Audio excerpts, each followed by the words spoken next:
Once upon a time, nestled by the calm and winding river Weser, lay the lovely town of Hamelin. Life was simple, peaceful, and happy for everyone who lived there. The streets were clean, the markets were bustling, and laughter echoed from every corner.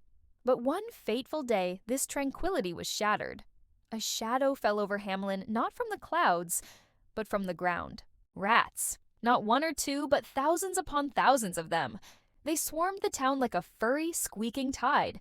They darted through the cobblestone streets, a constant, scurrying menace. They invaded homes, their tiny claws scratching against the wooden floors.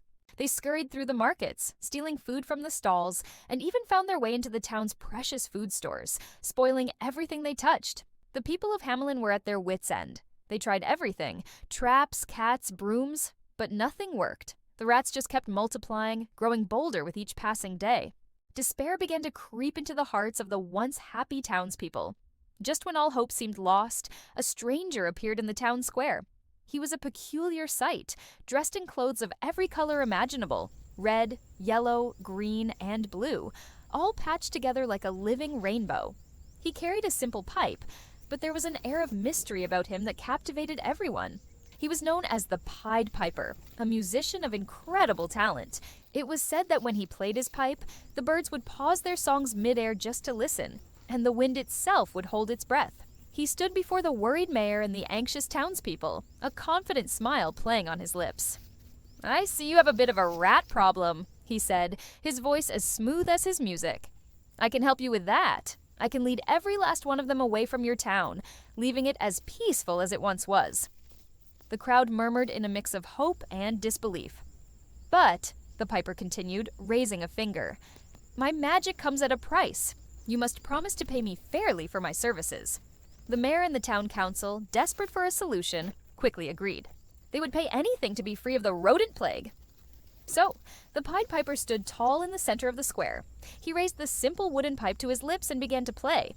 It wasn't a loud or boisterous tune, but a strange, haunting melody that seemed to weave itself into the very air. It echoed through the narrow alleys, drifted into every house, and seeped down into the darkest cellars. A miraculous thing began to happen. From every crack and crevice, the rats started to emerge. Big rats, small rats, lean rats, and brawny rats. They all came pouring out into the streets, their eyes glazed over, completely mesmerized by the piper's music. They formed a long, wriggling line behind him, following his every step as he led them through the town. He walked slowly, deliberately, his melody never faltering, leading the massive army of rats towards the river Weser. Without a moment's hesitation, the entire swarm followed him right into the water, and they were all swept away by the current, gone forever. A huge cheer erupted from the people of Hamelin. They celebrated, danced, and thanked the Pied Piper for his incredible feat. But when the piper went to the mayor to collect his promised payment, the mayor and the town council, now free from their trouble, laughed in his face.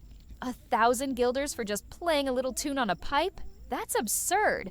We'll give you 50 and you should be grateful for it. The piper's smile vanished. His eyes grew cold. "You made a promise," he said quietly. "You will regret breaking it." He turned and walked away without another word. The next morning, as the sun rose over a clean, rat-free Hamelin, another sound filled the air. It was the piper's music again, but this time, the melody was different. It was sweet, enchanting, and filled with the promise of fun and adventure. This time, it wasn't the rats who answered the call. The doors of the houses flew open, and out ran all the children of Hamelin. They laughed and skipped, their eyes sparkling with joy, following the Pied Piper as if in a dream. The parents watched in horror, calling out to their children, but their voices couldn't break the spell of the music. The piper led the dancing children through the streets, out of the town gates, and towards a large mountain on the outskirts.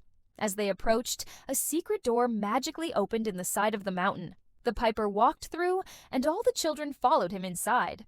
Then, just as suddenly as it had appeared, the door sealed shut, leaving only silence behind. The town of Hamelin was left quiet and empty, a heartbreaking reminder of a promise that was broken. The townspeople had saved their money, but they had lost their greatest treasure, and the Pied Piper was never seen again. Thank you so much for watching this classic tale with us. If you enjoyed this story, please give this video a thumbs up, and don't forget to subscribe to our channel for more amazing stories. We'd love to see you in the next video.